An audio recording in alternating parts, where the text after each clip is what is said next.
Hey, happy Thanksgiving. Welcome, Yay.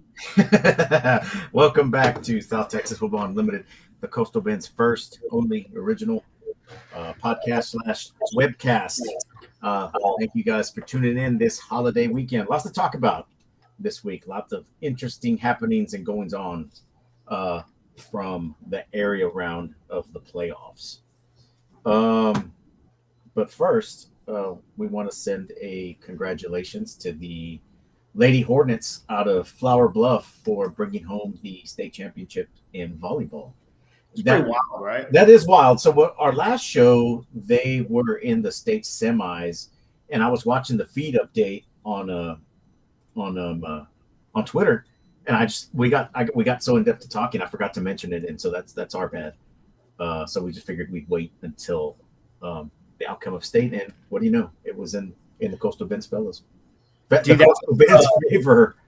that was that McKinney North team. I think I got curious, right? I looked up the rankings in volleyball, of course, and it had been a while since I've been on because my neighbor used to be big in volleyball, and so I kind of kept up with Portland, and they had a pretty good squad for a while, and so I remember they had a weird rankings on there, but McKinney North was number one in state, dude, and that's who they knocked off to get there, and then I think Alito was number two, and that's who McKinney knocked off the week prior. So that's a pretty badass little upset right there, if you will, for the Hornets. Man, I didn't expect them to win that. Honestly, I don't think I didn't even expect them to make that far of a run. It's like we usually get around like what round three or four, and Somewhere around there, yeah.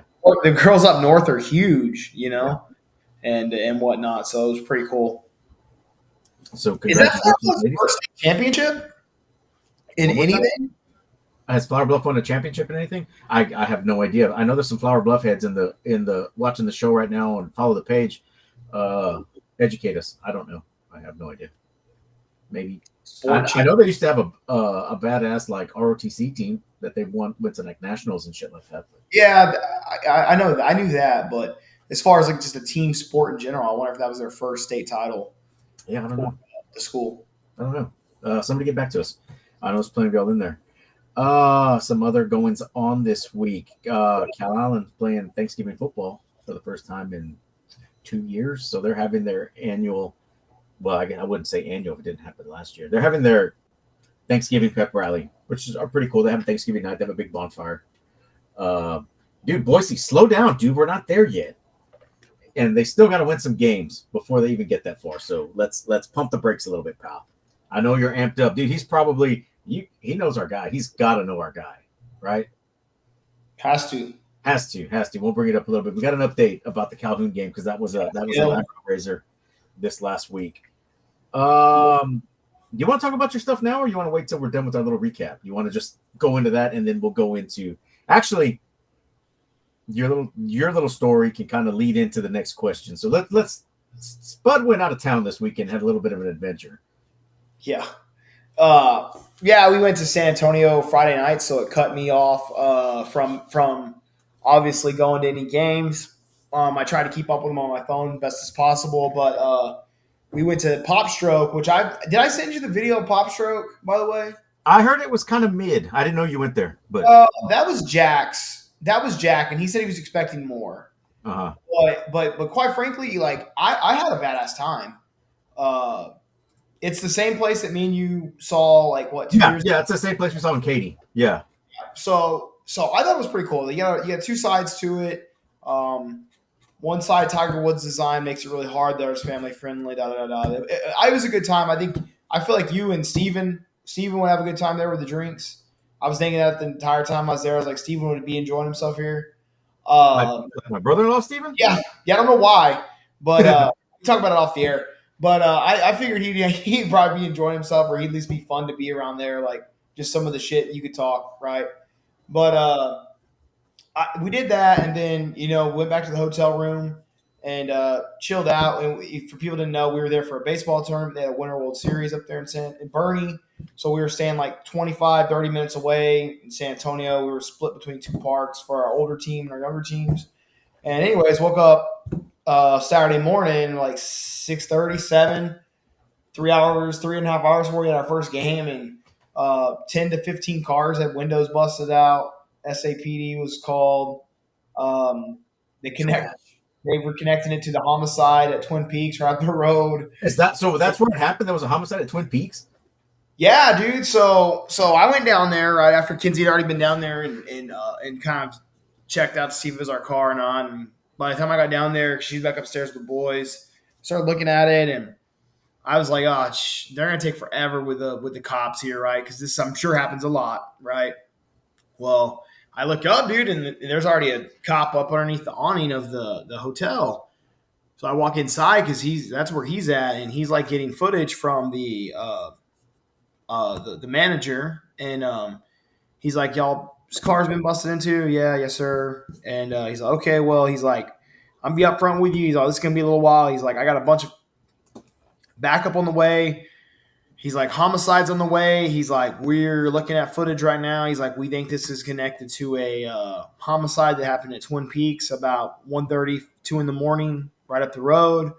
So we're like, "Oh shit." So, anyways, before we could go vacuum out the car and do all that, homicide showed up and they dusted down. They were looking for fingerprints. They were trying to get it so they could get a warrant out real quick. I think they kind of maybe had a general idea of who did it, but we started piecing together stories. And like, because we had, I had buddies that were out at like 3 a.m. and they saw the crime scene. They saw the person on the ground in the Twin Peaks parking lot. We were talking about that at the baseball games. They went to eat Whataburger at 3 a.m. and saw that. So we're like, okay, so between 3 and 6 a.m. this happened. So once we kind of pieced it together, what they think was the people involved in the homicide just up the road in Twin Peaks, they think we're involved in this as well because people in Twin Peaks were, I guess, leaving around like 1:20, 1:30, found 3 dudes ransacking their car, confronted them. They shot, hit the girl in the shoulder, same round. Oh, wow. Went through the boyfriend's chest. He was 32, died on the scene. So, and then fled the scene in a dark car. Cops told us, black Charger that was stolen with a stolen license plate. So they think they were hitting up and down alongside that stretch of run in San Antonio.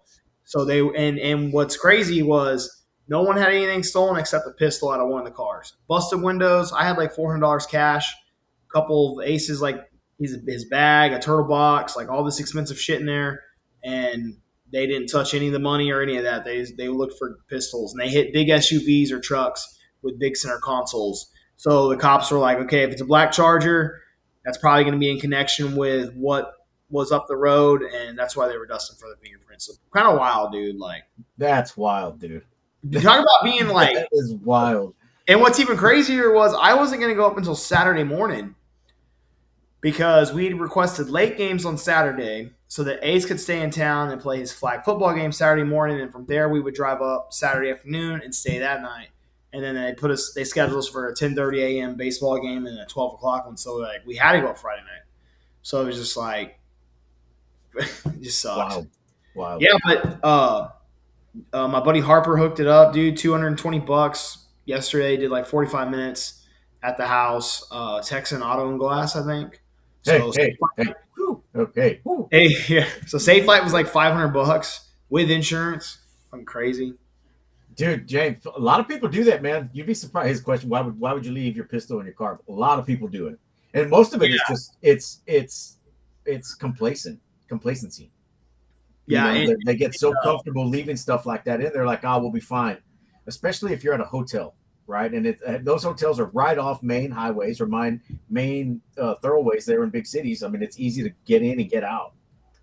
Why, I don't know. It's beyond me. But that was the first thing the cops told him was, "Hey, like you might as well take it in with you. Does you no good in the car?" And he was like, "I normally do." He's like, "I just forgot about it, whatever." And I told everyone, I was like, it pisses me off because I normally don't leave anything in the car, and I leave my vehicles unlocked 24/7. Like, come to my house, you can steal my car if you want to.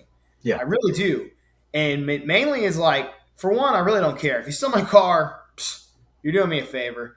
And on top of that, like, I would rather it be open and then just go ahead and rifle through it and realize there's not shit in there for me to get versus busting my window out. Now it's a pain in my ass, you know? Yeah. So it's like, that's what frustrated me. I locked it because I had his baseball bag, a turtle box, and my coaching bag, which had money in it.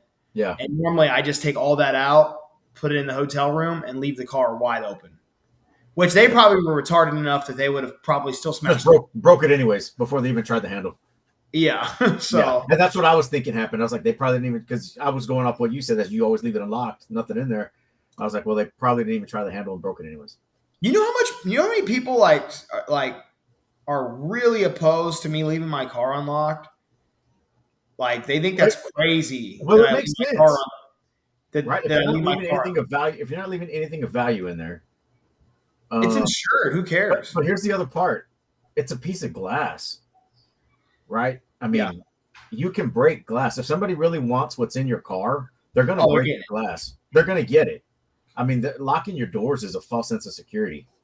I mean, that's the reality, right? I mean, it's glass. I mean, it's not bulletproof glass. So yeah, okay. So pretty cool story. So that leads me to my story. So I was in San Antonio. Actually, I don't have a story. I have a question for all you guys. We have 102 eyeballs in here right now. So I have a question I'm going to pose to the group. And I talked to Justin about it before we got on the air, and I stopped him because I want to hear his answer. So we were in San Antonio as well, not together. We went up to watch the Sit and Salado game, and we went shopping and stuff, got Christmas stuff out of the way, and my wife and I and my daughter stayed the night. We hung out with some friends. A friend of ours, a longtime friend of ours, and her fiance Jimmy. He's the guy that owns Iguanas in San Antonio. The guys that moved over from California. And we were talking about the show, and his nephew plays for Holy Cross up there in San Antonio, and he was asking, and not to be like not to be a smartass or anything. He's like, but what makes Texas high school football so special? What is it that has us doing this show, that has all you guys in the chat watching the show, that has you guys in message boards and things like that, talking about it all the time? I had a very hard time explaining it to a person from another state on why it's different, why it's so special, why is it different than this? What is it? Well, I mean, fans are passionate everywhere, Marcus. I mean, you go to Ohio fans are just as rabid. Louisiana fans are just as rabid. Florida. What is it? I mean, if you go back in the day, Pennsylvania was very rabid high school football fans. What makes Texas high school football so special? What is it? And I'm going to get, it's not even an answer, but I'm going to give some examples of why it makes it different. But I want to hear what you guys say. Justin, I want to hear your thought. Well, for me, dude, like, I think what differentiates Texas from everywhere else, right, is Russell, you hit that on the nail on the head. Texas is a football state. But why? No doubt. From the very top down, like when you really think about it, like America's team is Dallas Cowboys. I'm not a Dallas Cowboys fan. That's the moniker, right? And then in 80s, 90s, you had the Houston Oilers. Then you go down, and I'm not a Longhorn fan, but Texas Longhorn, that's a massive brand, right? Then you still have other schools in the state of Texas. Texas Tech, Baylor, TCU, Texas A&M, Texas State, UTSA, University of Houston. Like, that is a shitload of football. And you're just at the collegiate level and professional level so far, right? So then you go down into, like, just Texas as a whole in general. And really think about it, like, when West Texas had its run, West Texas was booming with oil fields, and people were out there, and you're working all these hours, and like during this part of the year, that's your bragging rights. Like Odessa Permian's kicking everyone's ass. Like you might have to wake up and go to work at 4 a.m., but guess what? Odessa Permian won last night, and it probably pushes you through a little bit longer.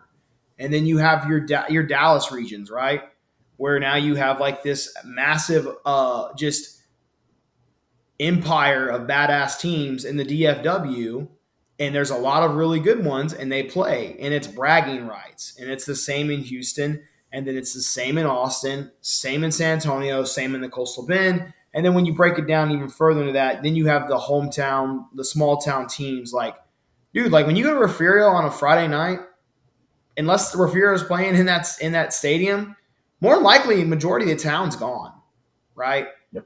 It's the same in Sinton. It's the same for the most part in Calallen, and it's the same damn near anywhere you go in the state of Texas. Like it's why we have jumbotrons the size of college scoreboards in a 3A town. Hell, even 2As now are getting them, right? And I think that's what makes Texas high school football special. I think that's what it is. It's like it's a prideful thing. Like a lot of people stay where they grew up or they come back and their kids go to that school and there's just a sense of pride. Like when I watch GP play, I absolutely love it. My wife makes fun of me. There's a good point in time during the season, more than likely the week one, I'll get a little emotional whenever we have the opening, the boys are coming out. I played there. I lived it for 15 years. I just loved everything about it. When I was a little kid, I actually believed we could win state. And that's kind of what built my identity to do this. Same with Columbus. The 5 years I was there, I loved every bit about Columbus Cardinal football. And I'm pretty sure you love everything about Harlingen from your time there. You love everything about Odom. Hell, you're on the school board. You get back to Odom, right? Like, it's different. And I don't think people that aren't from here really can grasp that because, like, we have so many teams and there's just good football everywhere. And, like, the state as a whole embraces this. Like, we know for a fact in December and November, like, we're in playoff football weather. Your team might not even be in it. You might have a kid in the band, but guess what? You're traveling to go watch high school football, and more than likely, you're going to be into it for your town and your area. So, like, I mean, look at the RGV. Whenever there's one team left, damn near the whole valley travels to go figure out, or watch those kids play. And I think that's what separates us from most places. And then I get the California one too. Like, you have nothing but private schools over there that kind of dominate football. So, like, I think the run in the mill of probably 10 to 15 programs across the entire state, that's all you hear about. Where in Texas, we have like 200 to 300 you hear about. So the first thing I told them is they don't write books about high school football in other states. No, they don't make movies about high school football in other states. They don't make TV shows. Well, I'm not going to go that far because there's like those other All-American and QB1, but they don't hit the same as Friday Night Lights, the show does. They're not talking about revamps of those shows, right? I also told them about Dubrov, right? So I was like, yeah, we had a friend who's from San Antonio, played at Alamo Heights, and went to USC, and I'm gonna applaud you. Throw that one on there. That is a very good. That is spot on. That is a good way. You can just send that to somebody that's not from here. I agree with that 100%. Continue. And that's essentially what I told them is kind of what you said, is like it's about the pride of the community that you came from. Yep. Right. And a lot of times these people don't leave and they carry that tradition on to their kids. Do they do that in other states? I don't know. I don't know if they do that in other states. Is that better? Maybe my wife just texted me saying I sound hollow. I think I was too far away from the mic. Do I sound better? I think certain areas. Oh, my mic was off. That should be better. I think certain areas in America do. Like, for example, if you go look at the documentary on Massillon High School out in Ohio, and the rivalry they have with the crosstown foe, and I don't want to give you a false name, dude, that is a badass documentary. Like, that in itself, you could transplant that to Texas high school football any day of the week. That's the equivalent of Duncanville and North Shore playing at state. I think some schools in Florida have the exact same thing. But, like, we have that everywhere. We're huge. We're a big state. Like, we're huge. We have – what was the rivalry we just did? It was a 100-year-old rivalry, and it was in the Valley. Or it was halfway to the Valley. It was one of our teams involved. San Diego and who else was it? Or was it Agua Dulce and – I mean, like, sorry, where else are you going to get that? The 100-year rivalry. I don't think you can. I don't think you. I mean, I can't answer that question because I don't know. I don't know how long those rivalries have been going on in other states. If they are, you know what I mean. I don't know. But oh wow, look at that! I'm gonna put this one up here as well. No, I just thought it was a very interesting question, and I was just having a very hard time explaining it. You know, You really, I think Matt hit it on the nail there too. Is like you have to just like go. Like if you're not from Texas, you should just go. Any game you go to, really, for the most part, you can walk in. There's a certain buzz. There's little kids with jerseys on. There's little girls with cheerleading outfits on. There's programs being sold. There's shirts being sold. There's home cooked food being served. Like most of the time, both sides of the stadium are packed. It's like you got to just experience it. And I think once you do experience it, it's something like you'd probably want to go back and you'd understand why people wait all year long to go. And then if you live in a community where your team's good, then it's even more reason. Like it's just something to be proud of. Like that's where so we kick ass. Like that's it. so here's an example of another reason why I think it's different is if you listen to the Caller Times, go look at Ray Castillo's story that he posted today, and it's from Arlington to Sinton. Raymond Serna is Sinton High School super fan. If you're on Twitter, he used to be 3A Sinton fan in Austin. If you're in the forum, he was 3A Sinton fan from Austin. Then he turned into 4A Sinton fan in Arlington. Is Yeah. what he is now, and he's an '87 Sinton grad. This guy drops everything to go to anything pirate related. Um, this is like, did you see where they were talking about the lady from Colorado that turned 100 and she'd been going to Buffs games since like the 60s or something or the 40s? Yeah. This guy is going to be that. Yeah. That's a nationwide story. And this is a story that this guy is, he just bleeds it, right? And you have Coach Troutman. Drives, dude. Yes, 8-hour drive, 6-hour, 8-hour drives, depending where they're playing, right? He followed the baseball team every baseball game that they were at. He's at every football game. I think he popped up on our radar 4 or 5 seasons ago where he got video where I almost got taken out at that Bevo game, remember? And that's how we built our relationship that way. Yeah. But I mean, I don't think you see that in other places. You know what I mean? Few and far between. I don't think you see that. And then, there's other little things, right? That like ESPN did a 30 for 30 on Dallas Carter, right? On what Carter lost on that Dallas Carter team. What other, I mean, I'm pretty sure that's not the only shenanigans that have gone on in high school football across the nation. Does anybody else have a documentary made about them? Nope. Probably not, right? Yeah, no. And then you got this gem, right? Today's the 30th anniversary of Plano East and John Tyler. Probably the greatest high school football game, Texas high school football game in history.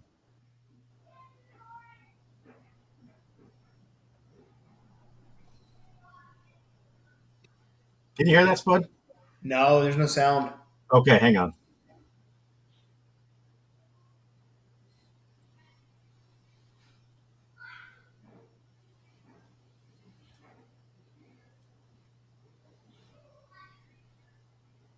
What about now? No. What about now?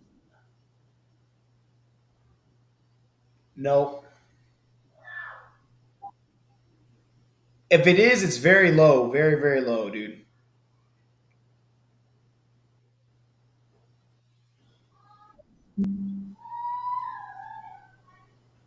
What about now? Nope.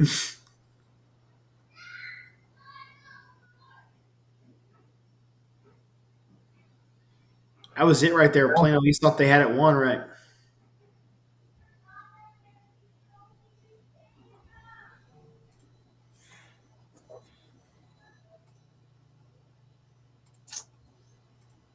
Well, that was a buzzkill. Can you hear me now? Yeah, I can hear you. Okay. I don't know why I couldn't get the play. I was hitting all the sound things on here and it wouldn't go. But anyways, it's 20th anniversary. John Tyler. Yeah, dude, they did like a 20-minute documentary on that game. ESPN did.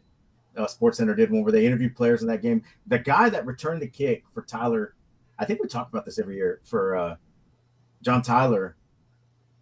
He missed the onside kick on one of those, or gave up a touchdown pass on one of them, And then he's the guy that returned the kick. Hardly ever played. Didn't play at all. Didn't play the season before. Came back that season and ends up winning a state title for him. No shit. Yeah, And the whole thing wild. there was Plano East fought all the way back, right, to take the lead and then give it up on a kickoff, right? That was what it was? Yep. Yeah. Fought all the way back and then gave it up on a kick return. That's crazy. And then, speaking of anniversaries, Friday is the renewed rivalry game between Texas A&M and Texas after 13 years and 6 days. No, that's right. There's a lot of buildup for that game. Yeah, it's going to be a good one. It's going to be very good. So they're talking about Ewers kind of being hurt. What happened to him? They said his ankle's messed up? His ankle or something. He was getting an MRI on it a couple days ago or something like that. So he's questionable. They're saying he still has the oblique issue. I don't know if that's just kind of a, hey, let's circle the wagons and we're gonna throw Arch out there because Quinn hasn't really been lighting the world on fire the last 4-5 weeks. What do you think the deal is with that? I don't know. I honestly think he's good, but he ain't it, if that makes sense. He's not great like what they thought he was going to be. Yeah, he's good. I mean, don't get me wrong. I'm not saying he's a terrible quarterback. He's good. He's just not it. Well, anyways, I guess people are anticipating the game talk. So, it is Saturday. Sorry, I thought it was Friday. Remember they used to have that game on Thanksgiving night? It was the Thanksgiving night. That was the tradition. People would not have Thanksgiving. They'd go to Austin or they'd go to College Station for that game. I was hoping it would be back on Thanksgiving night. I guess not. But well, maybe in a few years. We'll see. Yeah. Luke Kelly's going to be there. Yeah, I know. Luke Kelly's going to be there. Mr. Crazy. International Man of Money. That guy. Dude. All right, so to recap the playoffs from last week, there was a few surprises around the state. We've got a lot of rematches, a lot of regular season, either district or pre-district matchups, in a lot of classifications and a lot of regions. 5A D1, Region 1, Richland versus Denton Ryan.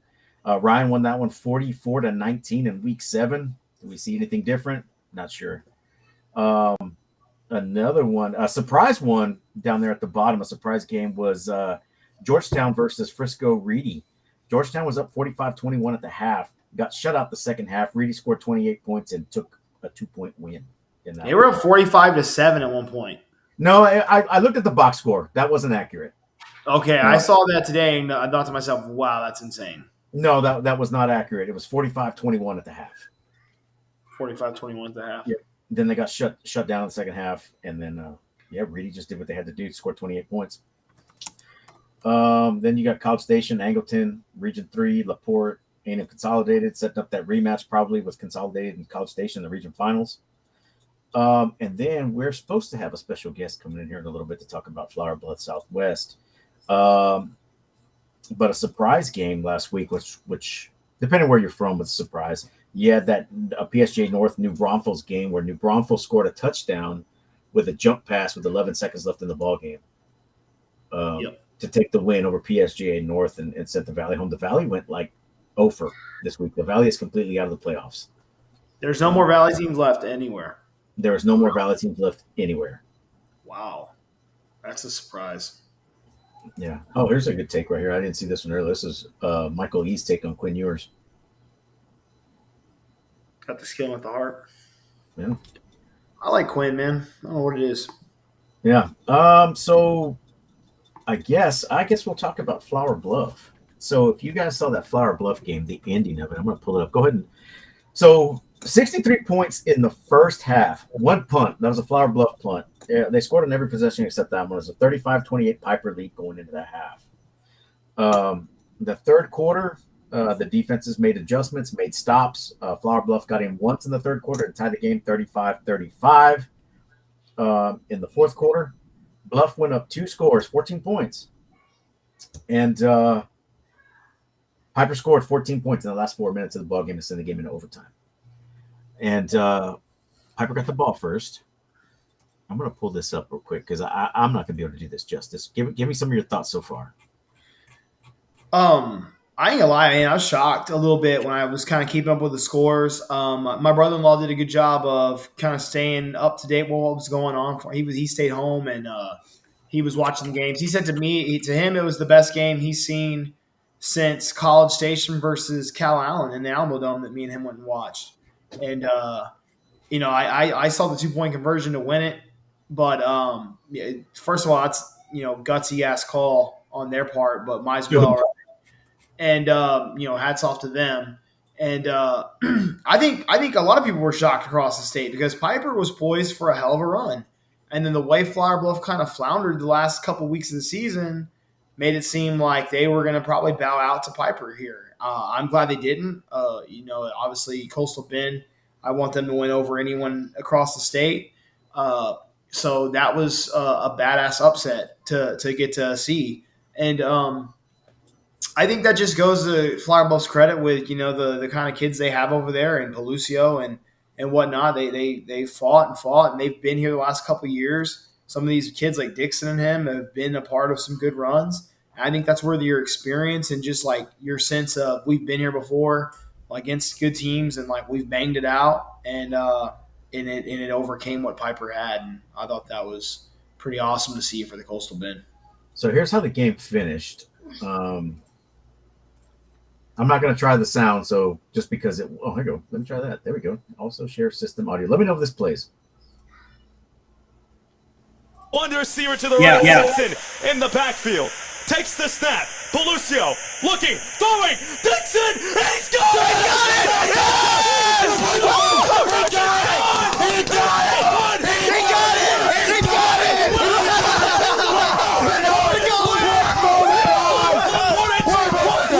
And Thanksgiving next week pending. Oh my goodness! Oh my goodness! Talking! Oh my God! Let's go, Rubo! Talking about! Oh my God! Come here, bud! Come here, bud! Let's go! Dude, the call is everything on that play. They're gonna get an SB for it.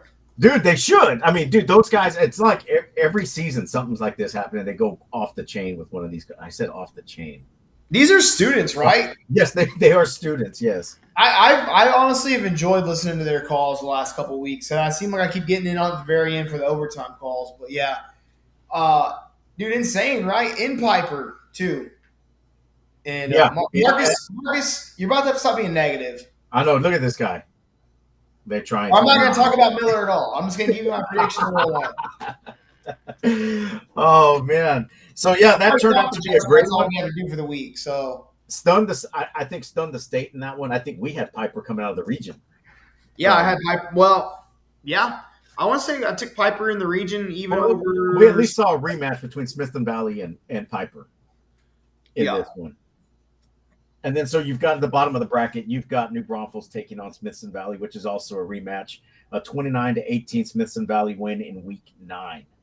But to talk about, we're going to talk about a couple games here.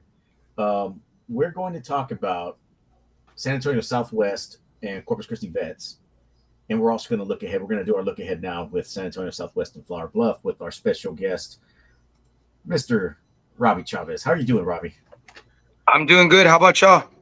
Not bad, not bad, man. I appreciate you coming on. I tried to get Robbie on the show last week or a couple weeks ago. We couldn't make it happen. And then I saw Robbie this weekend at the Sitton game, and we were kind of talking about some things. Robbie's covered this Southwest team quite a bit this season. So I figured who better to bring in than Robbie, since he's got great knowledge of this team. What can you tell us about it? I shared his reel that he put out earlier that kind of broke down the stats, and I think we saw that somewhere else where they posted it. But Robbie, tell us about this Southwest team. So actually, tell us about this Southwest team while you give us a recap of what happened with Corpus Christi Vets.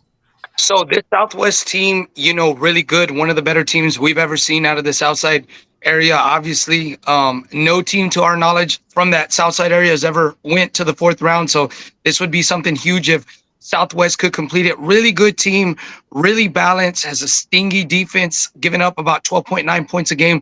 They average about 34 a game, which is deceiving in my opinion, because there was a lot more games that they could have scored more than that when they just got off the gas. I will tell you, so this was my third time covering Southwest versus CC Vets Memorial. A couple years ago, Vets Memorial blew them out.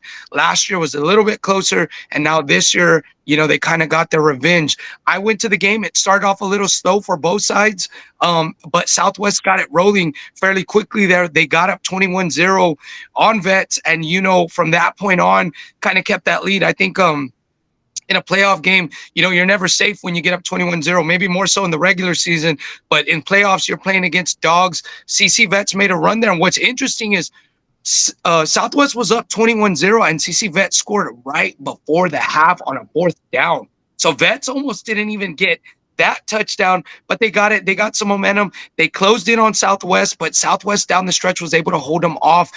Key players like, Z Voss, I'm sure y'all have seen him, number 2 for Southwest. He had 2 touchdowns. And of course, the always reliable Tyson Dean, number 1, just gets it done for Southwest. So a good effort, especially on the road for Southwest to go down there and take out the Coastal Bends, number 2, showing what they're about. So a great win for Southwest and a quality team that plays well together. That's the Dragons, right? Yeah. Yeah, Southwest Dragons. They have. I'm looking at their stuff now. They're pretty evenly matched. If you look at everything, I think Southwest doesn't have the passing yards Bluff has. Bluff doesn't have the rushing yards, so they kind of almost even out as far as what they're doing. Flower Bluff scoring 564 points a game. They're giving up 199. Southwest is scoring 412, and they're giving up 150. So a little bit, like you said, that stingy defense on that side. The thing so the last time these two had played was Isaac Miles was still the running back for Flower Bluff. And I don't think Flower Bluff has had a real running game since Isaac Miles graduated. And that one was heavily in Flower Bluff's favor at the end of that one. What makes this Southwest team different than the teams in the past? I think what makes this Southwest team different is just the way they play together and the talent that they have overall. This Southwest team has, I mentioned a couple of players, but you also got guys like John Mills on the team. So there, and which is sneaky good.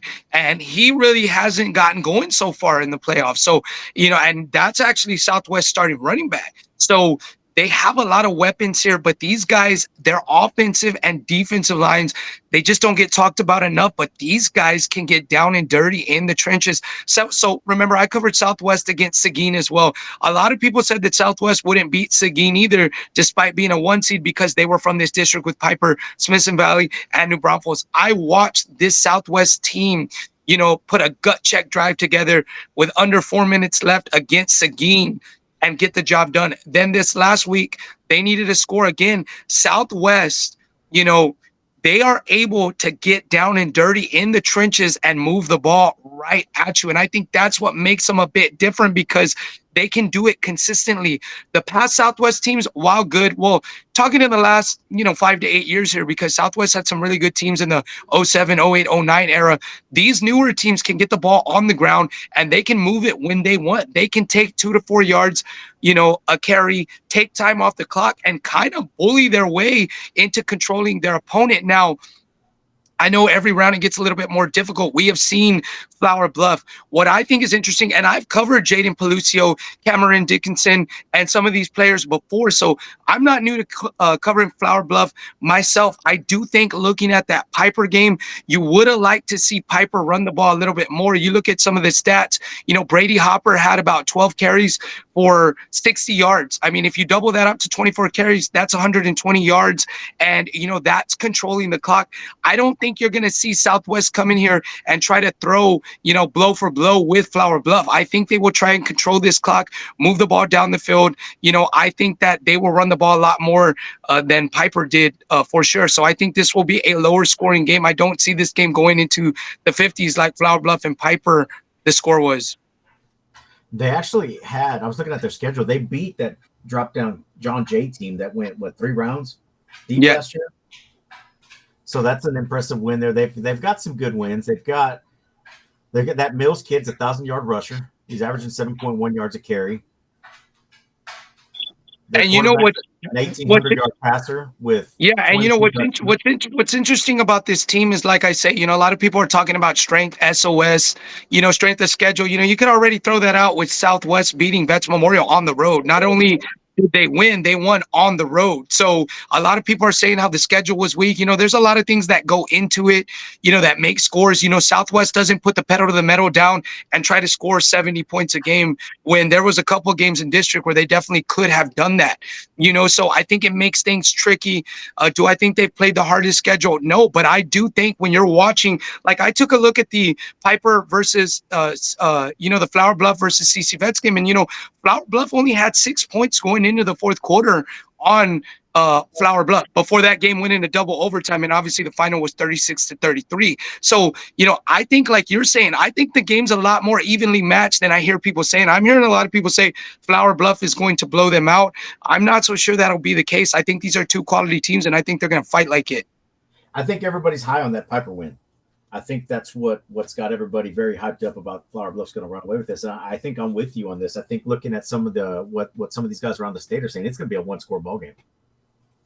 Yes, I just think that, I think that Southwest offensive and defensive lines are underestimated. I think Southwest can move the ball a lot better than people think at teams that are also very strong on the interior. Whenever I was taking a look at this too, we've been talking about it back and forth with other people, various media outlets. And one thing I will say is that, we don't talk about this enough, but Southwest secondary does have Z-Boss number 2 and Tyson Dean number 1 in that secondary.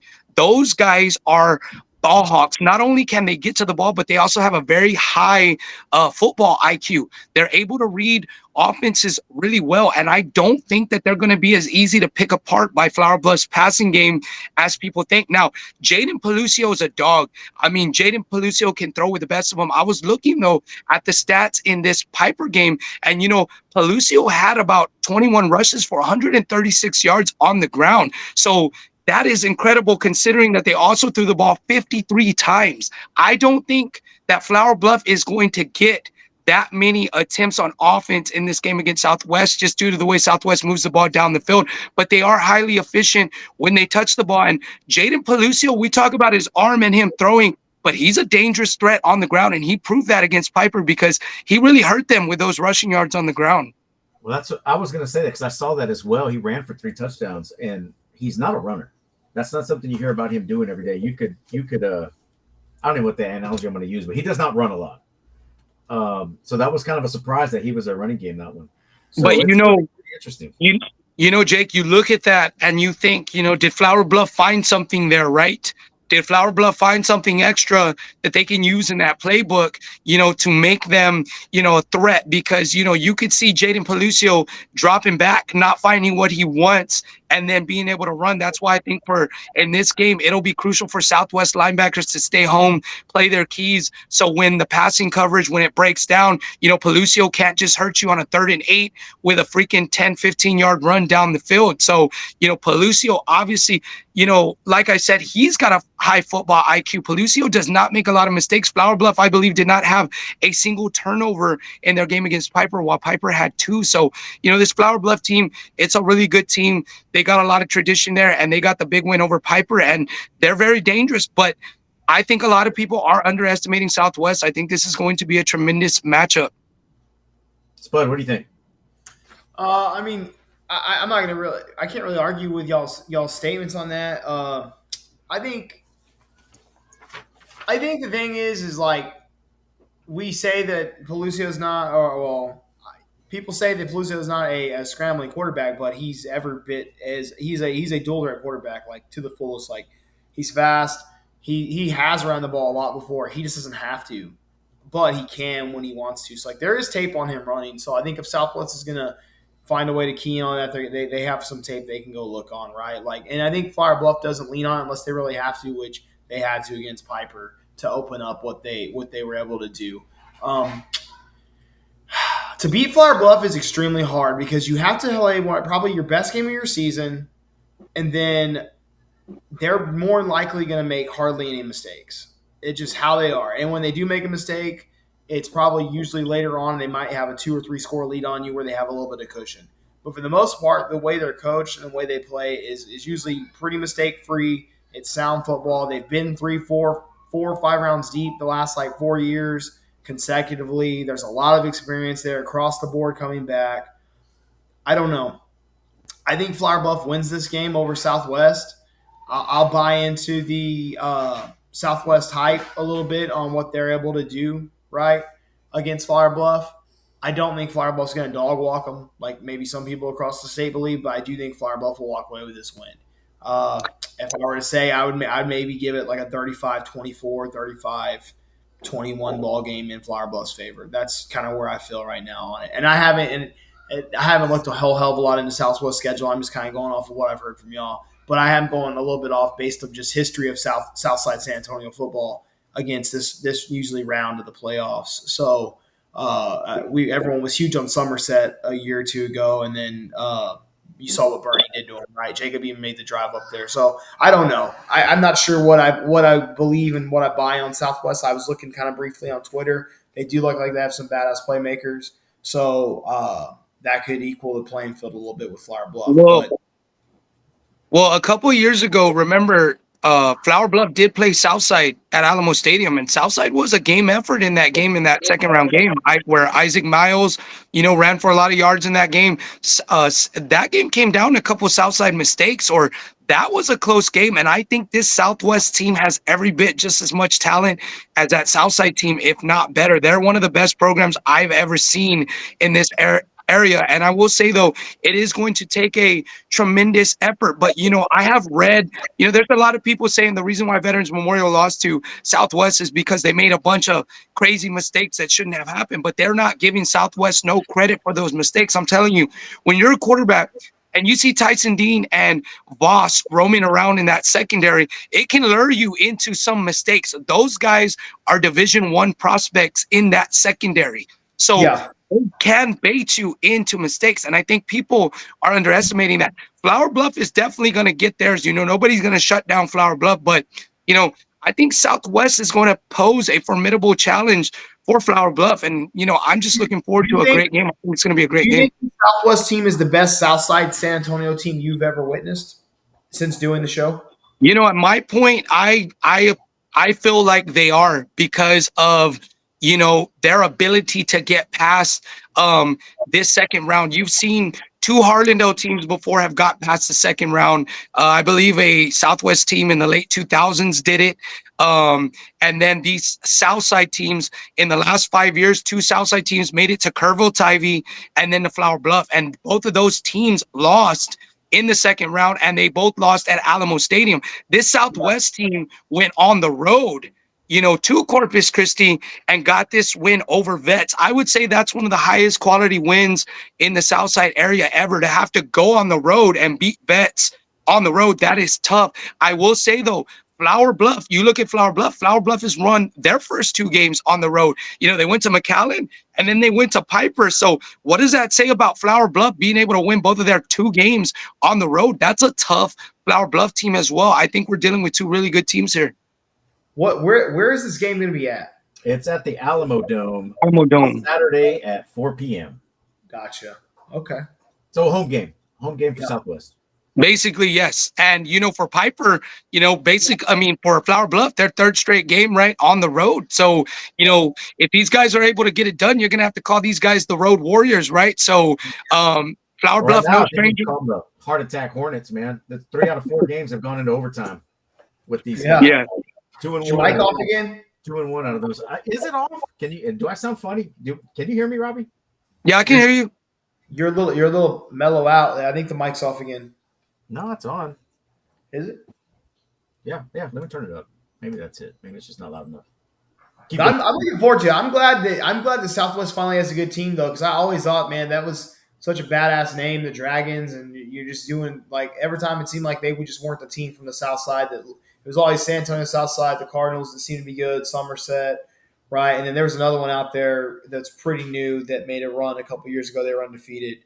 What was that team? Well, interestingly, in the late 2000s, Southwest had a team that barely lost to Judson at the Alamo Dome, and barely by I think they with a punt or something. That Judson team went all the way to the state championship and lost by like a field goal to ULED's Trinity.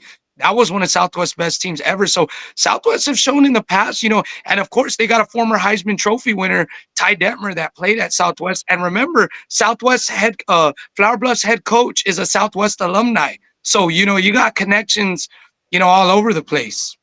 That's great. I didn't realize that. I did not realize the head coach was from Southwest. That's wild. Yes, so it'll be interesting. But hey, I'm looking forward to a great game. But it's like I'm saying, a lot of noise I'm hearing is that Southwest can't hang on the field with Flower Bluff. That's something I disagree with, though. That's pretty disrespectful. Yeah, a little bit. Okay, there. I don't know why it's not reading loud enough. Is that better? I can hear you. Okay. All right. Thank you, Robbie. We appreciate you coming on. No problem. We'll definitely check back in after next week. I know there's going to be some more San Antonio games. Robbie, is this the last team in your area that's left alive in the playoffs right now? From Southside, yes, right? From 5A, yeah, but there's other teams in no, like Southside area, yes, but as far as San Antonio, no, like Bernie, you got a lot of NB Canyon, we got a lot of, but as far as the deep coverage of the South, yeah, they're pretty much the last team in the area. Yeah, huh? Gotcha. All right, guys, hey, thanks for having me. Appreciate y'all. Yeah, man, thanks for coming on. All right, y'all take care. Very passionate. Robbie is about a Southside guys, man. He loves that side of town, man. And I mean, he brings us some good points. We had some coaches coming in, backing up his claims on number 1 and number 2, man. D1 caliber athletes roaming that secondary. Hey, I'll buy it, dude. Robbie's from there, right? He knows. He's seen him. He's not an idiot. Yeah, Guidry's the other guy that's a Southwest grad. Someone else made a comment though in there, and it was pretty spot on. Is Flower Bluff's not going to give you that game? You're going to have to go and pretty much take that. It's going to have to be your best game. I would agree with that. On that. Man, that wraps up 5AD1. Man, we've been going for almost an hour here. Let's take a quick break. Let's take a quick break, and then we'll be back to talk about the rest of the bracket. So hang on. An owner of Al Williford Chevrolet in Portland, where we've been family owned since 1984. One word that we love around here is community. We have a heart for the Coastal Bend, which is why we value people first. Whether you're in the market for a new Chevrolet or a quality pre-owned vehicle, our friendly sales professionals are eager to help. We also have an amazing full-line service department featuring genuine GM parts and accessories to keep your vehicle running and looking its best. Plus, for life's accidents, we have a fantastic collision center where we repair all makes and models and work with most insurance carriers. Remember, when you buy from us, we're not looking for a one-time sale. We look forward to building a relationship together for years to come.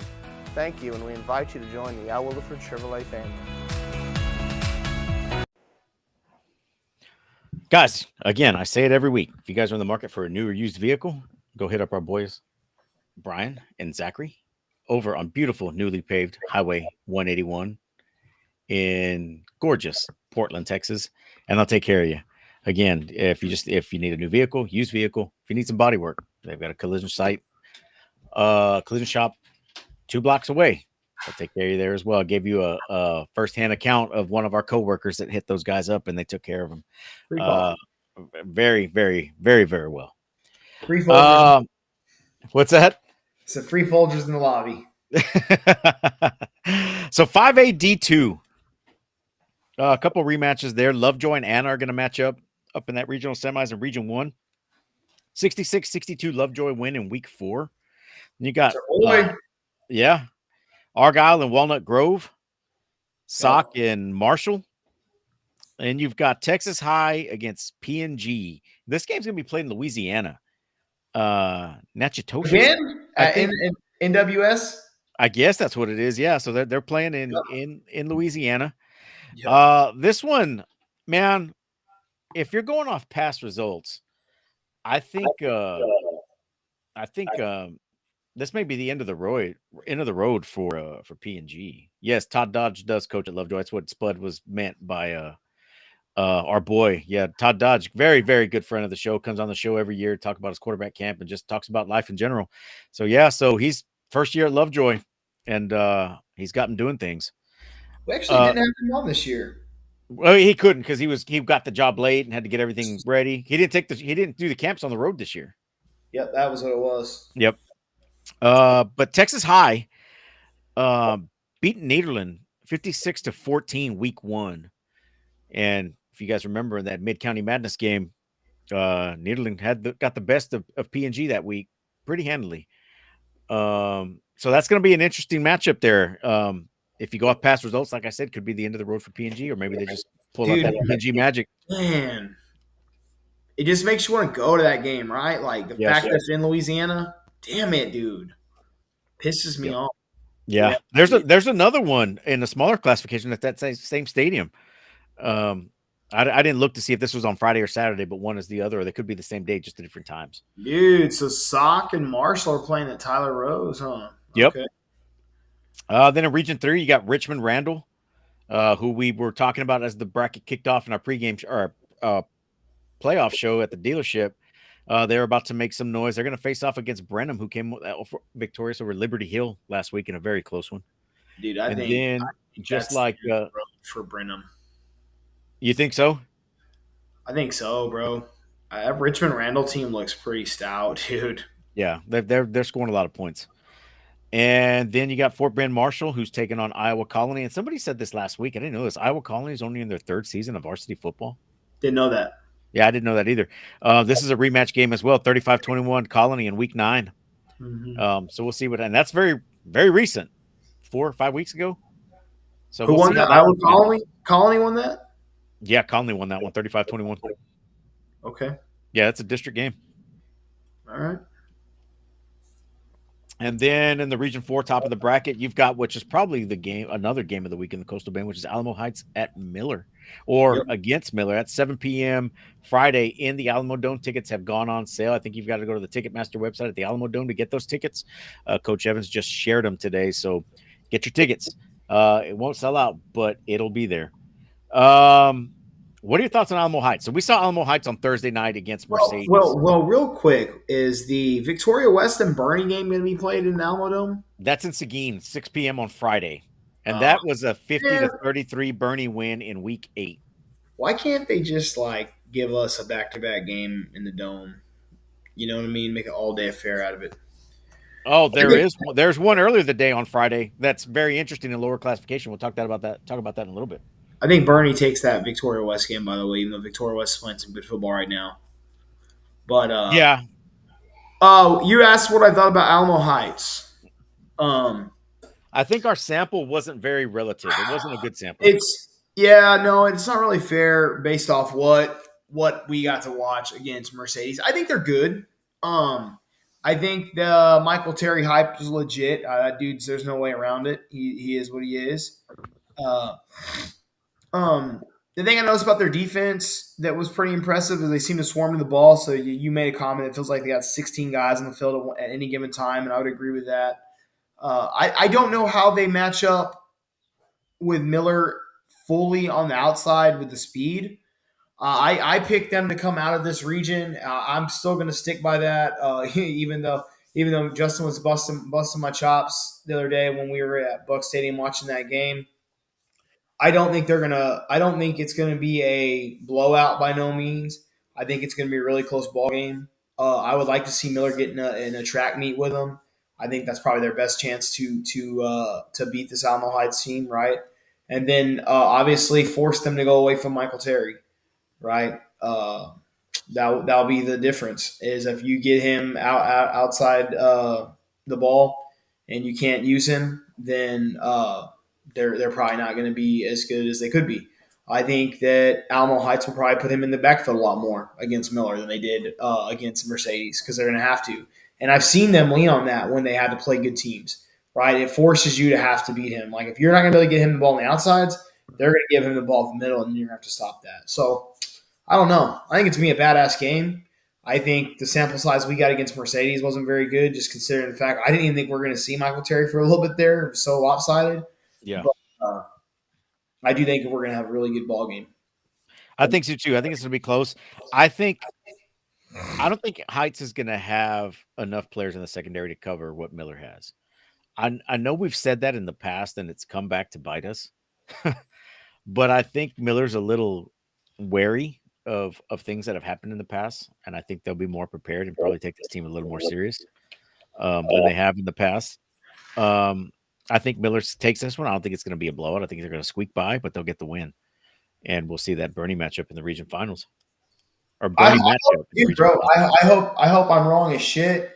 I would love to be wrong on it. When I picked Alamo Heights to come out of that region at the show, I still stand by that. But I do think Miller's going to give him a good game and whatnot. And I don't know. I think it's going to be wild. I want to see Corey Holmes go toe to toe with Michael Terry, and just see how it lays out, right? And so here's the other part, right? So I'm really more curious to see what Alamo Heights does to try to slow Miller's offense down. Whether they try to bang it out with him, or if they try to just control clock with Michael Terry and then rely on a couple stops here or there, hopefully get enough stops to beat Miller. Like so that's the Terry play on the defensive side of the ball this game. Does Michael Terry play on the defensive side? On this game, do we see that? I'm sure. I mean, shit, why would you not? Yeah. He's going to be the best athlete on that field with a bunch of really good athletes. He's the number one athlete in the state, and depending what service – no, he's number one in the state. Depending what recruiting service you go off of in stars, he's top 5. He gets anywhere between – in the country. Yep. That's still pretty broad. That's very good. That is very, very good. I don't know that I've seen him on defense, to be honest with you. You know who would have been a really good person to get on the show for this game? Brandon Holland. Yeah. Brandon's followed Michael Terry and Alamo Heights exclusively all year long. Yep. Really has. I'm going to ask him his thoughts on this game later. I'm actually texting him right now and ask him, what do you think? And then Alamo Heights have a chance to beat Miller. And then pipe it back in the store, or vice versa. Yeah. Let's see what he says, dude. Y'all are either going to love Brandon or hate him. Hey, tell him to jump in right now. I'll send him the email, and we'll go back to it. He's hoping he will, dude. 4A D1. Not a whole lot of surprises in this one so far. You may see a Stephenville Lampasas rematch if Lampasas can get by West Plains, and if Stephenville can get past Randall up there, then you can see them in that region final. Region 2, nothing really big. You got a rematch between Salina and Aubrey. Salina was a winner 49-10 in week 6 in that game. And then you've got a whole lot of new matchups here in region 3. Kilgore, your boys Kilgore against Navasota, who surprisingly beat Lindale last week. Then Chapel Hill advancing. They'll play Stafford. And then here's probably what kind of kicked the weekend off on Thursday night was Lavernia upsetting LBJ. Lavernia did not complete. That shocked the shit out of me, dude. Lavernia did not complete a pass. Now, my question was, was any passes attempted? And we had people chime in and say, yeah, they threw. They couldn't hang on, connect. Before you carry on, dude. I'm gonna the answer already? Give the people what they want. bdamone@yahoo.com. Send the link. He's getting on the show right now. Okay. Give your thought. I'll send it right now. Give your thought. This is the most tapped in San Antonio guy outside of Robbie. He's legit. So I want to hear what he says, because I said, does Alamo Heights have a chance to beat Miller? He put yes. I said, want to hop on a live show? He said, yeah. I said, email. He's like, you're on now. I said, yep. So send it over. What is it again? LBJ pisses me off because email. Capital B, capital D, A. I got it. Okay. All right. LBJ pisses me off, bro, because I had pegged them to come out that region, and I really did think they were going to do it. And to lose to a team like Lavernia just really bothers me that happened. So now that, to me, that essentially opens up this region big time. It's wide open. Yeah. If Calallen can get by Bay City, if Calallen can get by Bay City, I think Well, slow down. So if Calhoun beat Davenport, I know. That one, I mean, we had those two. We either had Davenport or LBJ coming out of the region. Yep. Right. That was our choice, right? And I got a little rundown here on this game. I think there's a lot of chat GPT in this thing. Because if you know our source, you would be like, wow, how's this guy writing like this? Oh my God. The Davenport Wolves had put the Sandcrabs out of the playoffs in the third round last year. Needless to say, Calhoun was pumped up for this game and adopted the motto of the revenge tour begins now. From the opening kickoff that Calhoun won, they deferred until the second half. Calhoun stopped the first drive in Davenport and never looked back. Fisher Frank scored on Calhoun's opening drive of the game, rushing for 226 yards on 20 carries with 4 touchdowns. Calhoun was just a more physical and hungry team, despite the best efforts of the Wolves quarterback, Daniel. I couldn't pronounce this guy's last week either, but Brandon will be able to help us out. Soak up, who single-handedly kept the Wolves somewhat in the game. Calhoun senior running back Derek Salinas continued to get healthy, added a touchdown, as well as senior quarterback Alex Parker added a touchdown pass to Isaiah Gabriales. Calhoun's defense, led by senior linebacker Colton Judd and junior cornerback Gabriales, played a great bend but not break defense all night that made critical stops when needed. Calhoun takes on district rival Lavernia, who the Crabs beat by a last-second field goal in Week 6, 22-20, in what should be a very tough and physical game. That was my other thing. It's going to be another rematch there. Yep. So, without further ado, Beat Moan. It's been a while. What's going There on? he is. How you been, He's buddy? at work. He's at Hey, work. Oh, I'm you? good, Oh, yeah. yeah. I see the scrubs, Yeah. dude. Yeah, I'm on the job. I'm doing double duty, man. Yeah, That's awesome. guys, man. We potentially get guys reprimanded at work for. Getting Thanks, man. We appreciate you coming on. So tell us about Alamo Heights and what you think of this Alamo Heights Miller matchup. Man, this is a matchup I've been waiting for this entire year since the season started. I knew it was something that could possibly come to be, and it's here, and I've been excited and ready for it. I'm looking forward to seeing what it brings out of Alamo Heights. If it's one thing that I'm looking for to be a change, is I'm looking for the creativity out of Alamo Heights. I think that it'll be subtle, but I think that there's some wrinkles that they can definitely add that no one has seen throughout this season, because they've been pretty vanilla and able to stay that way throughout the entire year, and still dominate and still be able to get other guys involved outside of just Michael Terry. Their other running back DK Garza has been impressive in multiple games this entire season. And then with them playing with multiple quarterbacks due to injury, they've actually got some depth.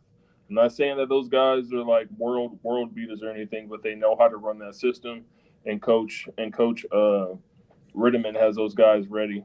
Next to Larry Hill, I think he's able to get his team to buy in into whatever needs to be done for that week against any type of opponent. I would generally agree with that. Just the little bits and pieces I've seen with Coach Ritterman, that statement on Coach Ritterman next to Larry Hill, Right. He's pretty locked in. He's kind of that old school traditional coach that he's got his team ready to go. Like, it's a machine. Like, they're running. They're prepped. They're prepared. You know what I mean? Like, you're not going to catch them off guard, right? They're going to come in. They're going to have something. They're going to have a game plan, whether it's the right game plan or not. They're going to have a form of it, and then they're going to adjust on the fly. I think Alamo Heights, that's one of the things that's made them so good last couple of years. Is they're so well coached, right, across the board, and that's what worries me as a fan of Miller. It's just how well coached that Alamo Heights is. Like, I'm not saying that Miller's not well coached, but when you play a good team like that, that's organized and they're efficient, they find ways to at least stifle or slow down what you do good, right? Where other teams, you might be able to get away with some things because they're not as prepared or prepped like they are. So that would worry. Yeah, and just like a Simpson Valley, they aren't going to give you anything extra to help you beat them. So they're always on schedule, and exactly like you said about the game plan.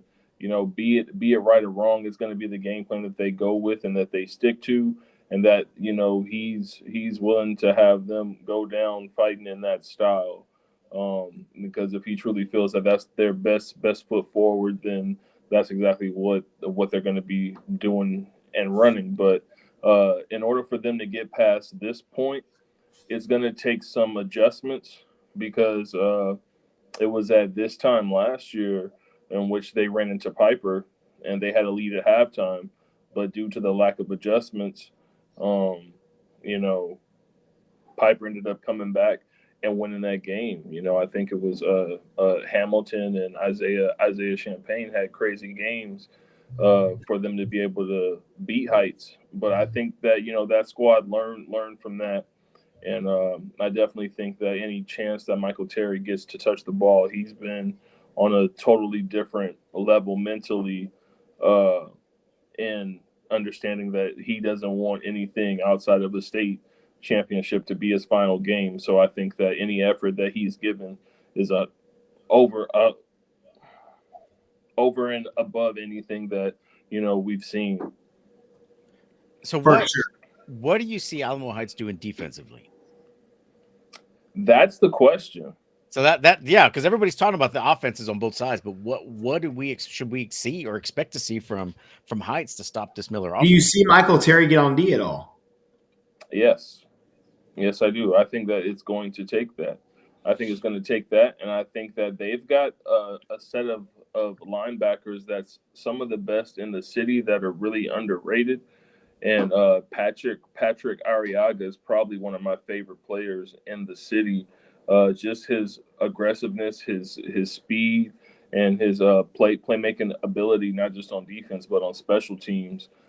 He's been able to have some stellar performances in those games versus like a Victoria West or versus Kerrville Tivy, any type of matchup in which there was some type of question. In which how was Alamo Heights going to stop somebody? I'm gonna put it on their line on their linebackers to be that impact group that can make a difference in this game. Yeah, that's good. They played that's what you were talking about the other day, Jacob. Whenever they played Mercedes, right? They were everywhere. Yeah, I mean, it was like they're aggressive. They fly to the ball, and like Justin said, I told him it looks like they got 16 guys on the field because they were getting there fast. Now, to be fair, at the same time, it and I don't mean this in a bad way. It looked like Alamo Heights was just going through the motions, and they were putting points up. You know, you know, and I hate to say that because it make it sound like I'm dogging this Valley team, but that team was just that much better, and it looked like they were just going half speed and were able to put those points up. So that's the scary part about that offense, right? Regardless of who it was against, is that I mean these guys look like they're jogging out there and they're putting up points. Yeah, right. And I've had conversation, you know, with the players, and you know, I'll let them know. I'm like, I can say this and y'all can't, but you know, I'm like, I'm expecting y'all to beat such and such team by X amount of points, and they'll tell me, oh, well, you know, they've got their coach speak down, and they've got plenty of respect for their teams that they're playing against. But I'm like, okay, I'll let you tell me that, but I'm telling you, y'all are gonna win by X this, and it ends up being that. And they're like, yeah, well, you know, we just saw them as like more of a threat. It's like they still won't. I'm like, coaches got it in their head, and you know, I'm glad that you know they aren't thinking like me. So yeah. So, or like us, period. Right, all three of us. Right. Oh man, Justin, you got anything else? Nah, man, that was good. I was wanting to hear a real good inside take on Alamo Heights, dude. Brandon brought it. Yep. Thanks, dude. We appreciate you coming on for these couple of minutes and just giving us a breakdown. You gonna be at the game? Oh, I will find out tomorrow. As you can see, I got my Texas. You got your gear on, yeah, here already. So yeah, I'm definitely ready. So it's all in God's hands right now. So I just need the A&M to let me in. That's it. That's it. All right. Well, good luck, man. That'd be wild. Yeah. Do y'all have a score prediction? It's gonna be close. I give Miller by a touchdown. I'll say 8. I'll say 8 points. I'm not gonna give a number, but they'll win by 8. I actually had Heights winning by 7. So. Oh, okay. Gotta stick What with about- it. what about you? I gotta stick with it, bro. To be honest, I haven't given it any thought to what the prediction would be because I've been so excited thinking about the game. Yeah. But if I'm gonna give a prediction on the spot, I don't think Miller is going to take Alamo Heights out. I think they will push them to every bit of a limit that there is. But if I'm gonna put a score on it, I'm gonna say it's a 45-38 type game. 7 points. 7 points. 45-38. All right. There you go. What are you gonna say? No, I was just gonna ask if Dave Campbell's have put out their predictions yet. Oh, I don't think so. They'll probably be out tomorrow before the holiday. Right on. All right, Brandon. Thanks for coming on, man. We appreciate it. Anytime, man. Thank y'all. Good. It was good talking to y'all. Yeah, Yes, man. We'll sir. see. Hopefully, we'll see you on the sidelines before state. Oh yeah, definitely. All right, man. We'll see you, bud. All right, y'all take it All easy. right. Yep. Later. Hey, have you seen what the Texas fan base is trying to do with the saw 'em off thing now? Have you seen that? No. It's a terrible take. It's Reveille. It's a silhouette of Reveille, and they're cutting the legs off. It says saw 'em off. Wow. It's a reach. You know, and you know, You I'm a gotta find something new, right? Like, well, your the own- thing is, saw 'em off is part of the Aggie War Hymn. That is in the lyrics. yeah, You know, that is nowhere in Texas Fight. yeah. You know, it's a reach. You know, It's I'm crazy. like, I love it. yeah, it's just people trying to get something. That's I guess You're whatever. gonna And I'm a Texas fan, right? I am. It's known. I'm a Texas fan. Spud's an A&M guy. But we're also realists when it comes to our teams. But I think that's a reach on the Texas side. You know, so I'm off. Yep. Yeah. Yeah, that's pretty wild. Yeah. All right. So back to Region 4. So Bay City and Cal Allen. That one's going to be pretty interesting. So I was at the Cal Allen game on Thursday. You actually saw me driving by. Yeah. As you were leaving to San Antonio, me and Rebecca were driving to Cal Allen. And I tell you what, dude, they've gotten, just like we said when we had Charlie on the show last week, they've gotten better every week they've played. Yep. And that's what you want as a team, right? But what really makes them different, and I was talking to Steve, now I'm going to name drop right here. I was talking to Stephen Floyd on the sidelines the other day, and he asked me, he's like, what do you see in the difference on this team from last year? And the difference is the quarterback play. He's playing, Sebastian Dennis is playing like a totally different ball player. He's matured as the season's gone on because he really started off the season shaky. Yeah. And he's leading that team, you know, and I think that is the biggest difference. You know, the defense was always there, but they're playing with a confidence on offense that they hadn't had before. Now, the passing game is still kind of it's a Cal Allen passing game, right? And it's not a Cal Allen passing game of Ryan Duke. It's a every other year Cal Allen passing game. It's not the greatest, but it'll get the job done. Yeah. But I think they're playing a different level of football right now. Sebastian Dennis, he scored 5 touchdowns last week. I think that's the tied for second most in a game behind AJ Brown, who scored 6 in a game, I think. And I think Really? Wes has scored 6 in a game at one point. I could be wrong. If there's any Cal Allen guys in here, correct me. But I think that's like the record for a game is 6. Carlos Rosales, who's that number 25 kid that you saw, he's a tough runner. He scored 5 touchdowns last year against Zapata, so he tied that. But that's another kid that they've got coming out of the backfield who's come on as of late. He's a very strong runner, stout kid. They're playing very good football right now. I'm very impressed with what they're doing. I would not be surprised if they beat Bay City. I'm actually going to take Cal Allen in this game. I think it starts with the leader at the helm, right? And Coach Reeves has done a great job as the years progressed. He's got Sebastian Dennis playing really well right now, and I think they're going to lean heavily on him, and they're going to ride that till the wheels fall out. Right now, whether that's this week or next week, that's to be determined. I will say that I'd take Cal Allen right now over Bay City for this playoff game. I think you're looking at. I'm hoping Calhoun I would love to see a Cal Allen Calhoun Region 4 final. That'd be badass. Somebody's gonna go to the hospital. Yeah, they've had some really good ones in the past before too, and then Yes. we've also had some of those region finals where Cal Allen's just blown the doors off. So, I'm taking Cal Allen over Bay City here, man. I'm gonna play the South Texas homer a little bit, and how they were able to dismantle Somerset and El Campo and move forward. I think they're gonna have enough to take out Bay City. I think it's gonna be a really good ball game though. I really do. So the Lavernia Calhoun game is going to be played 2 p.m. on Friday at Katy Legacy Stadium. Very neutral site for both those teams. That's way out of the way. Way out of the way. Must have not been able to find somewhere else close to play. I mean, that's the only reason I could think of having to go north. And then Bay City and Cal Allen will be played 7 p.m. Friday in Converse. Looks like all our games are 7 p.m. on Friday. At the Coastal Bend games is what it looks like. So that'll be happening there. On to Region 4A D2 or 4A D2. No big surprises up north. Brock's still doing their thing. They're playing Benbrook. Could see that Graham Brock rematch in the region final. Graham's got Glen Rose this week.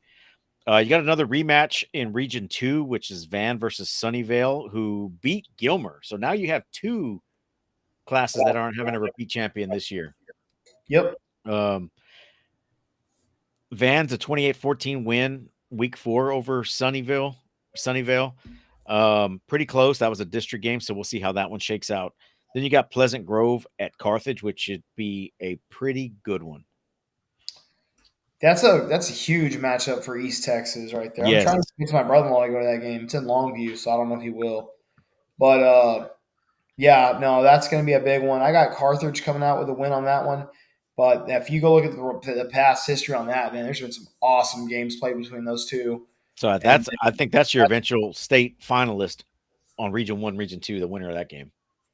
Yeah, I would lean that way for sure. I remember picking Carthage, so yeah, I would lean that way for sure. I think Graham Glen Rose might have something to say, but yeah, or even Brock, but yeah, no, I think for sure the winner of that game is probably gonna be your heavy favorite for the whole championship, honestly. Yeah. Then Region 3, you've got Sealy coming over that surprising one over Hampshire Fan at 21-17. I don't think anybody saw Sealy taking that one. That was huge. And then in the next one, I mean, you got West Columbia who went down to Gatesville. And then here's the other big one. This one blew up your bracket as well. Silsbee, 41-17 over Belleville. Yep. I mean, I think Silsbee took that one and just took that score and just ran with it from there. I don't think they ever fell behind in that game. I think they led the whole game. Very impressive win. And then you got La Vega just taking it to West Orange Stark, 42-20. Yep. La Vega's looking strong again, dude. They really are. That Silsbee-La Vega matchup's gonna be a good one. Yep. And then down in our region, you got Wimberley, 7 p.m. Friday at Bobcat Stadium, taking on Cuero. I mean, this is a battle as old as time, right? It's always these two, always these two. So that's gonna be a good one. And then you've got our guys sitting. Or Saturday, that Wimberley game's gonna be Saturday or Friday at 7 p.m. at Bobcat Stadium, and then 7 p.m. Friday at Hero Stadium in San Antonio, Sitting against Lago Vista. I'm already going to give my prediction. Sitting's going to take that one. I think Sitting takes that too, pretty easily. So I was at the Sitting Salado game, and I was there with Beto Chavez, who's Robbie's dad, and he's actually helps him out with this stuff, and very, very knowledgeable. He's very tied in to everything San Antonio. The big consensus was with Salado. Nobody knew anything about Salado. Nobody could do anything on Salado. But we were talking about Troutman. He really hadn't really seen Troutman. He was very impressed with Troutman. And one of the things that we saw that caught our attention was late in the third quarter. Actually, not even late in the third quarter. At the start of the third quarter, I'm going to pull this up. I'm going to share my screen here a little bit. And it was just a timeout that he took. So it's at this point, it is 35-14, I think. Sitton's got the lead. And Salado's driving. So Salado kicked an onside kick, did not recover the onside kick. So Sitton got the ball, threw an interception. Salado got the ball back, and they're driving down the field. They're here about the 12-yard line, and they line up for a field goal, and then they shift out of it. It's 4th down, 4th and 5. There's some confusion going on the defense side of the ball. Troutman calls a timeout. They regroup. They come back out. First play, this happens.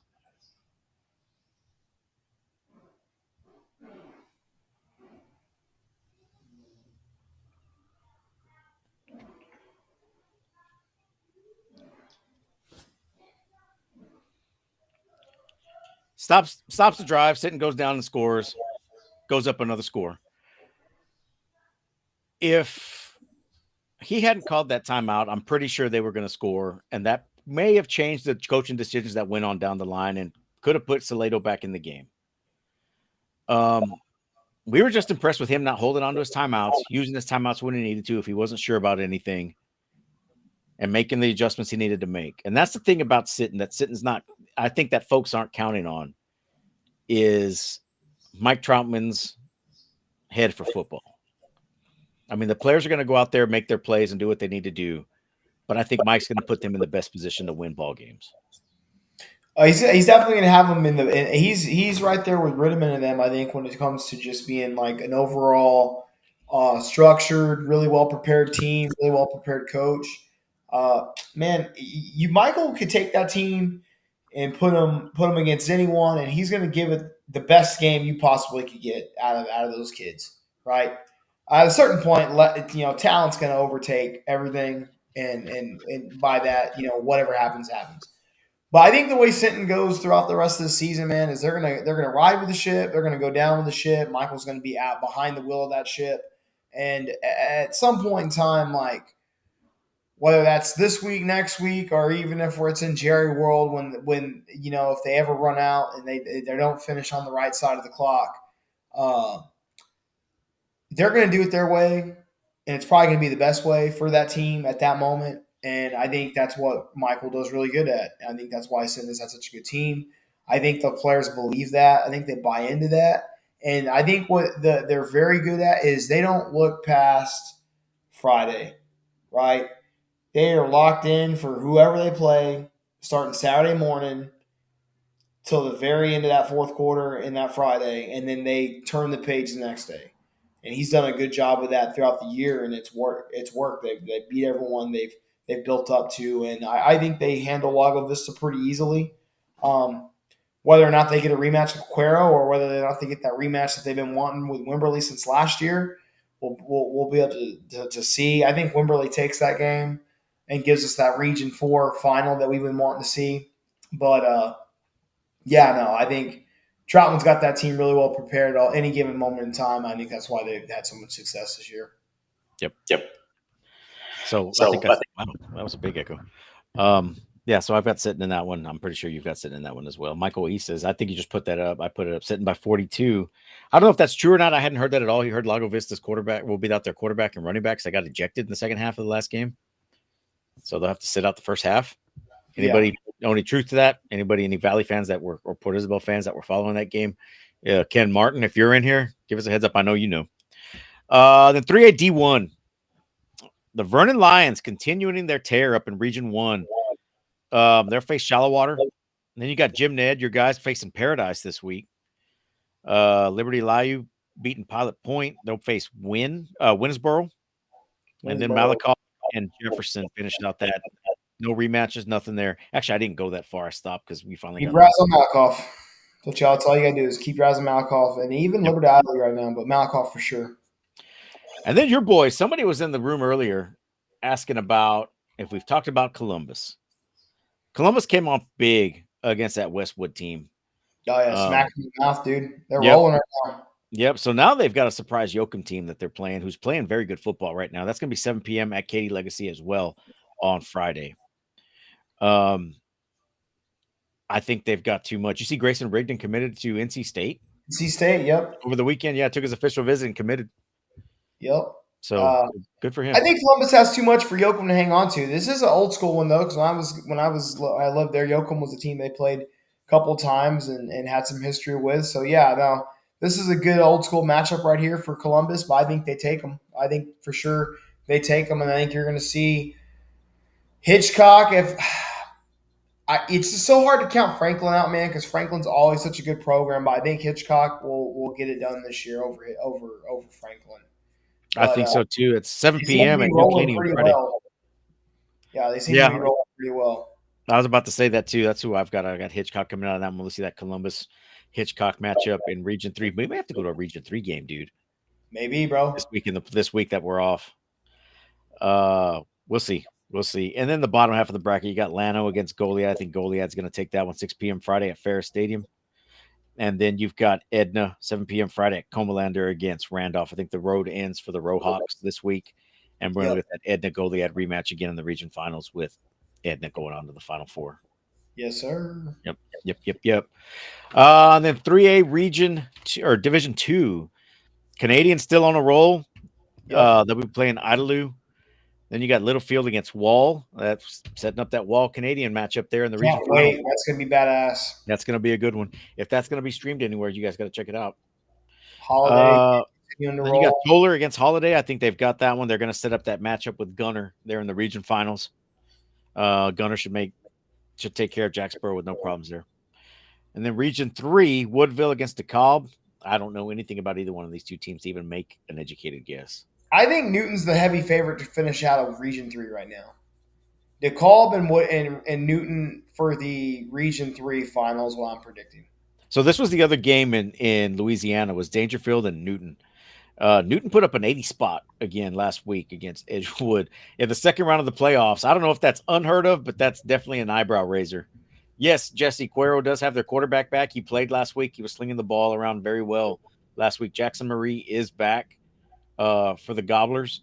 So that's an interesting little wrinkle in this Wimberley game. So we'll see how that pans out. Yeah, I think I had Newton coming out of this region. I still have Newton coming out of the region. So we'll see how that goes. And then you've got another rematch here. Tidehaven against Van Vleck, 1 p.m. in Bay City. Tidehaven took this one in the regular season, 21-14. Van Vleck, a 4th seed. This is that 4th seed that came out of that East Bernard district. Tidehaven, Van Vleck, and I think Rogers was the 4th team, I think, in that district. Or the other team in that district, not the 4th. And then the bottom half of the bracket, you've got Poth and Lexington. Lexington put up a 77 spot against George West last week. This will be played 7 p.m. Friday at Bastrop. Poth squeaking out a 15-13 win over East Bernard. Everything was scored. Let me back up how this game went down. And we missed a good one. Okay, we that's all I can say is we missed a good one. So Poth went up 12-0 from the start, first quarter. Kicking game was off, missed a couple extra points, missed a field goal. With 3:55 left in the ball game, Poth went up 15-0. And then that's when this game went off the rails. Okay, I've got a couple clips I'm going to show you guys here. So this is all a sequence of events. I'm going to go down a little counter with this one. So East Bernard has the ball with 3 minutes and 55 seconds left. John Wayne $10,000 home makeover package, but if you match us, you'll win 4 San Antonio Gunslinger tickets. Across the middle, it's intercepted, picked off. So that was on a 2nd and 6. They call Poth is called for a roughing the passer. Wow. Late hit.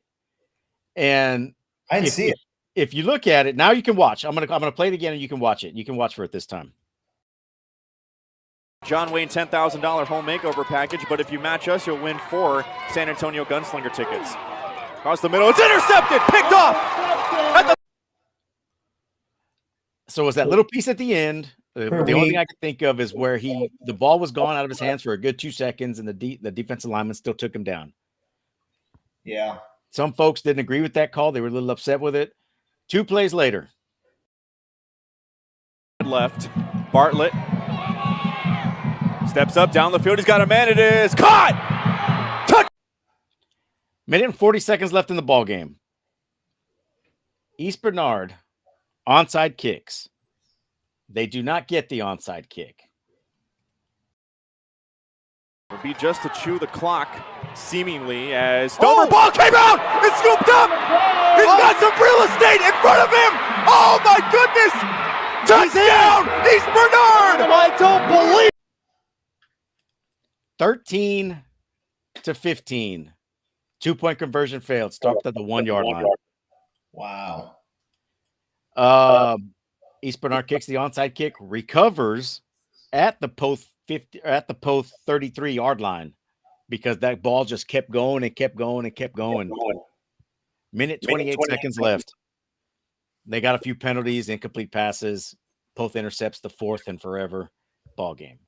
Wow. What a game. All that happened in the last 3 minutes and 55 seconds of the ball game. It's nuts. I had EV coming out of that region, bro, so I think Post would be the team I'm going to rock with now from here on out. I had Post coming out of the region too. Tidehaven's playing some really good football. If they can get past Van Vleck, you're going to see that rematch again for the third consecutive year. In the last year, Tidehaven took it, right? Both in Tidehaven, yeah. So it was Post the year before, Tidehaven last year, and now could come down to either one. Who did Tidehaven beat in state or Region 3 last year?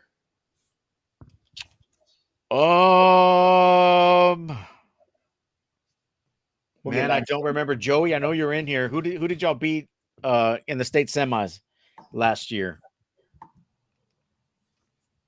Oh, I was corrected. Rice Consolidated was the other team in the East Bernard district. I'll wait for Joey's response. He should be able to give us the answer. Dangerfield. Okay. There you go. So it's probably a Dangerfield Newton matchup somewhere down the line there. Yeah. So like I said, I had Poth coming out of the region. Like I said, but Tidehaven's playing some really good football right now. So I hope they both win and we get that great region final. Be good. And that takes us down to 2A D1. Sunray still doing their thing. They play Post, Cisco, and Stanford at the bottom of the Region 1 bracket. Then you got Hamilton and Cairns. Region 2, Axtell at Mildred in Region 2. Then you got Honey Grove at Wascom. That'll be played 7:30 Friday at Mount Pleasant. Wascom, they were my pick to come out of the region. Squeaked by Garrison last week. So we'll see how they do against this Honey Grove team. Yes, sir. Then you got Shelbyville against Joaquin. That'll be played 1 p.m. Friday in Henderson. And then in the bottom of the bracket, in the Region 4, you've got Marlin, 7 p.m. Friday at Cedar Park against Mason. And then you've got the big one, right? 7 p.m. Friday, Port Lavaca, Ganado, and Refugio. I think the Cats take the rematch, dude. That's who I picked. That's who I had going to state was Refugio. I had them coming out of the region. I had them going to the title game in Jerry World. I think they get that get-back game on Ganado this year. I think that's got to be weighing heavily on the minds of the kids who was on the Refugio team last year. But I'm not disrespecting Ganado. I think Ganado's going to give them a hell of a game. I think it's going to be a good one. It could definitely go either way, but I think Refugio's going to lean real heavy on King. And in their route, he finally hit 2,000 rushing yards this past week. So that's going to be big for the Bobcats fan base and whatnot. So I think if you're Refugio, you're going to rely heavily on King, kind of take away from Ganado and their passing attack that they've been really good with, and try to limit their opportunities. I think that's how Refugio wins this ball game. Oh, look, I didn't even see this one. We're going back a couple classifications here. Columbus versus Yoakum was a district rematch. I didn't get that far. Yeah, Columbus killed them. Yeah, they were up 40+ at halftime before putting in the 2s and 3s. Okay. I'm telling you, Columbus and Hitchcock in that Region 3 rematch, and I might have to make that one. Yeah, we may have to. We'll see. Hopefully, I want to see more than one game. So hopefully it's on a Saturday or something. Hopefully we got a good game on a Saturday. And then 2AD2, man, there's really not a whole lot from the Coastal Bend. Mart lost. Really? I didn't catch that. Yep, they went down to Overton. Wow. It's going to be Overton against Grapeland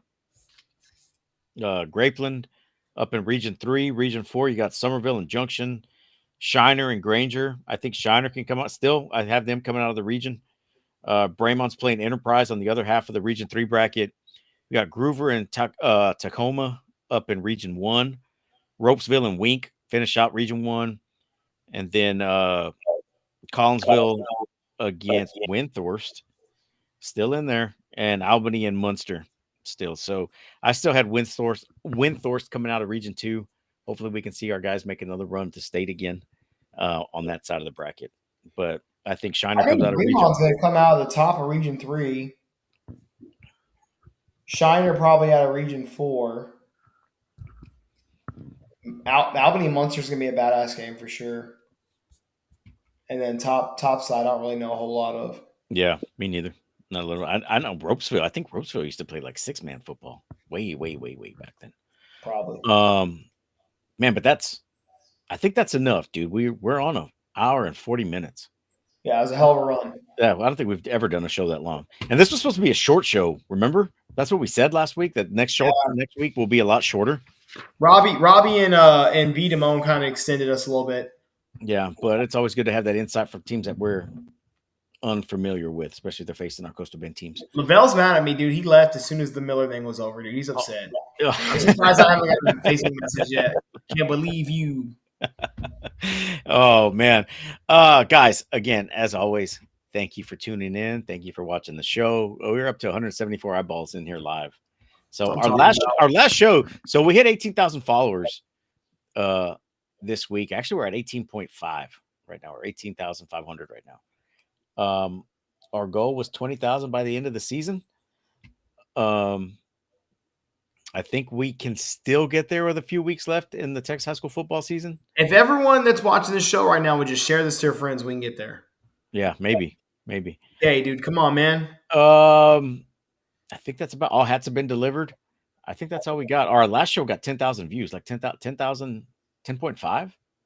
Something like that. Yeah, it got up there pretty good.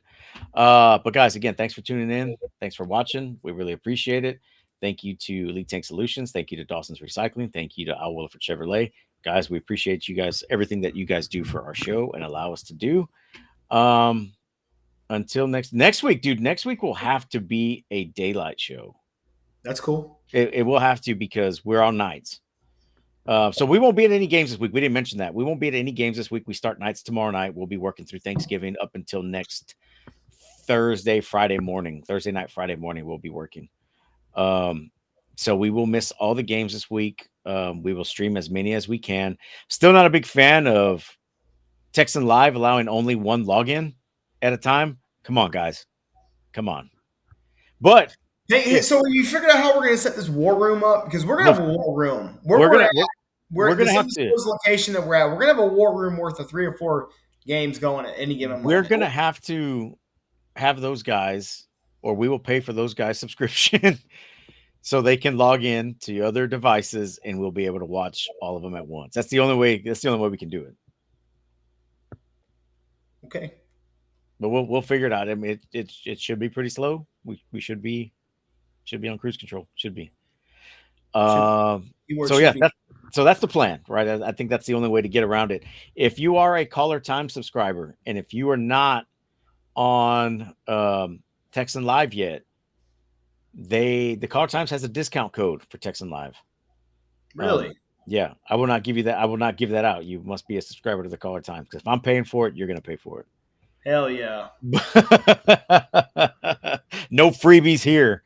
No. But guys, again, thanks for watching. Thanks for tuning in. Thanks for the comments. Thanks for getting engaged. And we will see y'all next week. Till then.